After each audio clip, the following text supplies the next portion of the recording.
My name is Larry Levy. I am a combat veteran from the OIF era. I served in Baghdad, Iraq with Echo Company 15 Cav. I was a combat engineer, so we did route clearance and messed with bombs. That's what we did. I did that until I was blown up in February 7th of 2007. I was blown up in a roadside bomb, ended up with a TBI and a fractured skull. When I got home after I divorced, shortly after I got home, I had two small kids at the time. I stayed home. I didn't leave my apartment. I didn't like being around people. Didn't like being, you would have never caught me in something like the conventions that we had. Just not my thing. I stayed home. Unless I had to go out for groceries or, necessities, I never left my house. And if I did, I always carried a weapon and was always really on poise. So that kind of changed when Cody got into it. I got involved with Cody. So at the time, Inga Conley was our state commander, and they had started this program and they were looking for somebody. And I happened to submit it in between Inga and Roy Grona.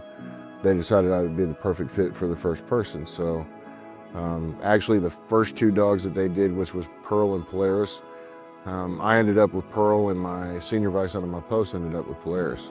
So we had the first two dogs that they ever did in the entire state. Pearl's retired. She stays at home. We've had her. We retired her, and then I went almost 2 years before I got another dog.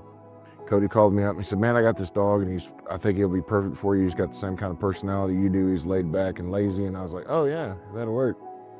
And I met him, and I went down. I actually drove down to the compound in Louisiana and got him, and spent a couple of days with them, and then came back up with him, and he's been on my hip ever since. He doesn't leave me. He's been in the hospital when I've been there with me and everything. Between him and Pearl, you can go back out in public again, because when you start the mental shift that happens with you from going from like I'm normal to fight or flight, I guess is the way to put it. When that switch happens, they're right there, and they start messing with you, and they start annoying you, so that you're less focused on what was getting your attention than more focused on what they do. And that's where the dynamic changes. Like Pongo knows when I'm in a bad mood. He knows when I'm in a good mood. He knows, he knows how far he can push his bounds with me, and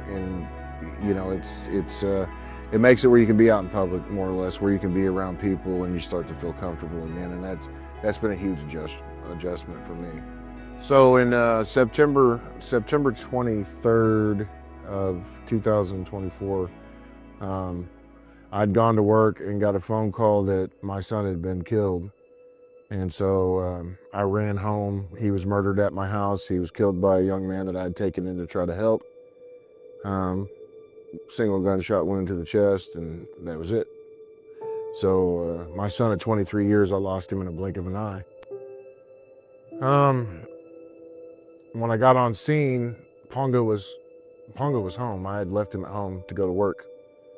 And because I worked in a bar, and it's just hard to kind of move around with him. And so immediately I needed to know where he was, and they brought him down to me, and I just sat with him. That's where my comfort zone was. And then for probably the first week, if you ever lose anybody, it's traumatic enough, but for the first week, my son was an organ donor, so that was going on. And then I had problems with my ex-wife over his final care, and so it was just super, super stressful, and he didn't leave my side. He was with me the whole time, or up in my lap, or doing what he's doing right now, trying to get my attention. So, having him with me was probably the best thing that could have happened, because I don't know if I would have, between him and my wife and my daughter, I don't know if I would have made it through it.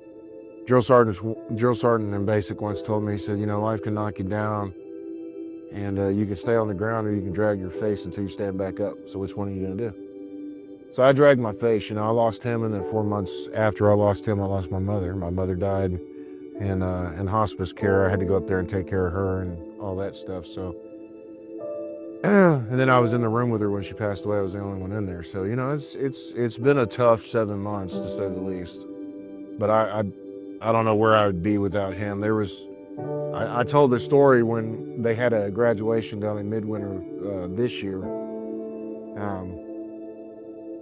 I contemplated putting a bullet in my head after my son died.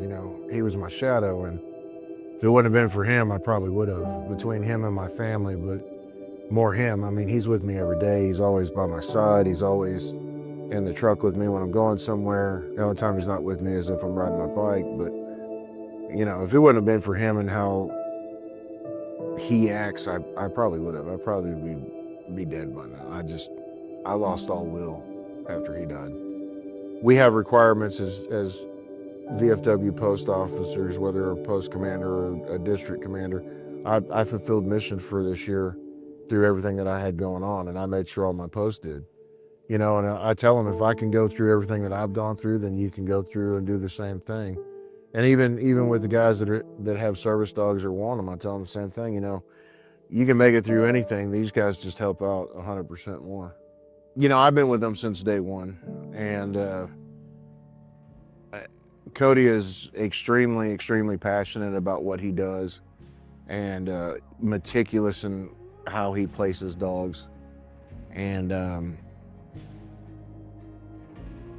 to work with him on more levels than most people got to.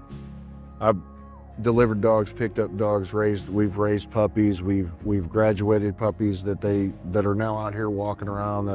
Wyman, for instance, is one of the ones that we raised.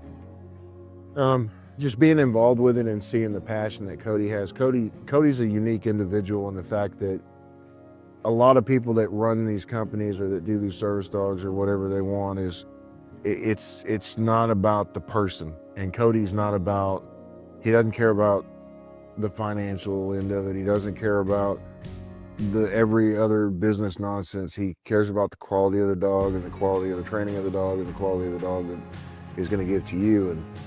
And I've seen it. I've seen him train. I've been down in his facilities. I've spent a lot of time with him, and that's the kind of person I want to do this. I mean, that's just the honest truth, and that's what makes these dogs better, in my opinion, than any other service dogs, because they're not just service dogs. They're treated very well and like family, and then they come to a family and they become the family, and you forget that they're furry and, you know, you think of them as a child. I mean, that's my boy right there. I don't go anywhere without him next to me. You know? You just don't. You know, you got your friends that you go hang out with or whatever, normal people, and they do all that. Well, that's who I hang out with. That's where I go everybody with. You know, it's my companion everywhere. So don't be afraid to have a better life. Don't be afraid to get out of staying in your house or in that shell or being paranoid everywhere you go because you don't know, and watching everything. Because once you get one of these dogs that you're not normal 100%, but you're pretty close to it. So don't be afraid to do it. Stop being proud. Stop being proud. You know, especially men. Men are very proud to begin with, just born that way. And it's hard to put that pride in your back pocket and say, I need that help, you know? So put the pride down, put the fear down, and do it. It'll change your life, I promise you.